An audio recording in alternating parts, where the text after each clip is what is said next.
Hello hi అండి, అందరూ బాగున్నారా? నేనైతే బాగున్నానండి. ఇల్లైతే క్లీన్ చేసేసుకున్నాను, పేపర్లు మార్చేసుకున్నాను. వాషింగ్ బట్టలు వేసాం కదండి, పైనుంచి తెచ్చేసాను. పిల్లకాయలు నిద్రపిచ్చేసి పైనుంచి బట్టలు తెచ్చేసి మడిచేసానండి.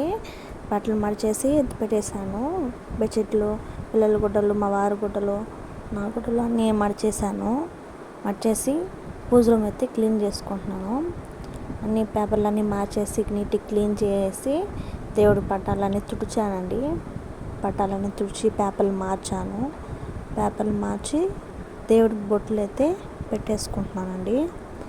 ఇదండి తుడిచేసాను. నేను తుడిచి పసుపు కుంకుమ పెట్టేసుకున్నాను. దేవుడి పటాలకి అన్నిటికీ పెట్టుకొని పూజ సామాన్లన్నీ కడుగు వేసుకొని పూజ సామాన్లకు కూడా బొట్లు అయితే పెట్టేసుకున్నామండి.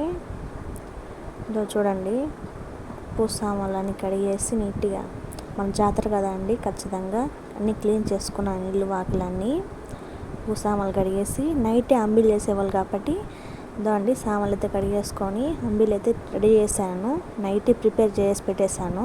మార్నింగ్కి కలుపుకోవాలి కాబట్టి అంబీలు అయితే రెడీ చేసి ముగ్గు అయితే వేసేసానండి. నైటే నేను చిన్నపిల్లలు ఉండేది కాబట్టి నేను మార్నింగ్ వేయలేను కాబట్టి నైటే వేసేసాను. పసుపు కుంకుమ పెట్టేసుకొని. ఓకే అండి, బాయ్.